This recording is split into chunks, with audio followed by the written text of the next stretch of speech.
back, guys. I got another story for you, so let's get to it. Alright, it's me, my friend, a couple other friends. We were hanging out after school, like we walked home, and it was me, Marco, Steven, Spaghetti, and a couple others. Spaghetti's younger brother. And so we're walking home because it was like 3 or so, and we're walking home from school, and Spaghetti finds like these rocks, and from these rocks he was going to throw them at this one house at the end of the street until it goes to our apartments. And so it's funny because he always would he would get paranoid, like thinking cops would get his fingerprints, this and that. So he would always be like, here, touch the rock, touch the rock, touch the rock, and he go to everyone. So then once that happened, we get to the end of the house, or end of the street where the house is. We go up this little hill, and from there it's like we go through these carports, like this little carport area, which is like garages if you don't know. And we go around the opposite side, and then he's like, alright, everyone has their rocks, blah blah blah. And I didn't have a rock. I was like, I'm not gonna throw a rock, I was just gonna watch them. And not everyone threw it. I think Spaghetti, Steven, Marco, someone else, I think, threw a rock. And so they go, all of them throw a rock. They throw it. And you hear nothing. You hear little pitters and patters, so they're hitting like maybe the roof. And except for Marco's, his ends up going, like, his was one of the last ones to be thrown, and all of a sudden, right when he threw his, and another friend threw his, you hear Marco's rock just, like, you hear it breaking, like glass breaking, and we were like, what? And Marco was so proud. He was like, that was my rock, that was my rock. And we were like, all like, what? Like, what happened? Like, we don't know what broke. So what we end up, we all book it inside the apartments, we're like running, we scatter, and me and Marco would stick together, and we're just like, whoa, we're all talking about it. We go to his place, and we're just kicking it there.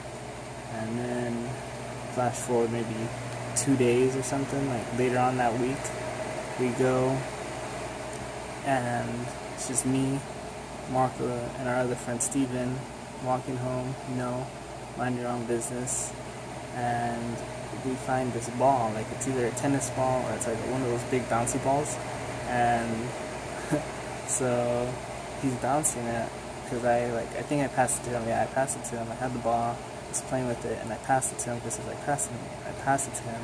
And then what he ends up doing is he bounces it crazy high, then he bounces it again, and we're getting to this end of the house, like the end of the cul-de-sac that goes up to the apartments, and this guy's outside. He's like just a short guy, and he was probably like 30s or 40s, and he ends up coming up to Marco that's bouncing the ball. He's like, hey, don't you be fucking doing that around here, and this and that. And Marco was like, what? And he's like, yeah, don't be bouncing or throwing anything around here. And Marco was just like, what are you talking about? He's like, I'm just bouncing the ball. And he's like, don't do that. Someone like broke my car windshield, this and that, and now I have to fix it, so I don't want no one bouncing nothing over here, throwing stuff over here. And the guy ends up getting up to Marco's face, like face to face, like they were like, he was trying to scare him or something, because he gets up to him like, bam, face to face. And me and Steven are just like standing back like, whoa, like what's gonna go on here? And Marco's just saying all kinds of stuff, blah blah blah. Marco was like not giving a fuck. He was just saying stuff back to the guy's face, and then the guy was just like, whatever, blah blah blah blah, because he's not gonna be able to do anything. He wasn't gonna hit us or anything, or what could he have possibly done? So then he just, he starts slowly walking away, Marco, and the guy just goes back to doing whatever he's doing, yelling and blah blah, and like all this. So we go up to the cul-de-sac, and we're like, damn, Marco, like, can't believe you broke the guy's windshield. And we saw the windshield too. It was like a pretty good sized hole. Like, it was a hole, and then the whole thing was pretty much cracked. Like, it was ruined. And so, yeah, that was funny. It was intense because we were 13, 14. So, guy coming up to our face, or to Marco's face, was pretty intense.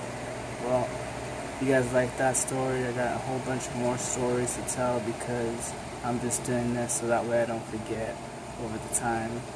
So if you like the video, and tune in next time.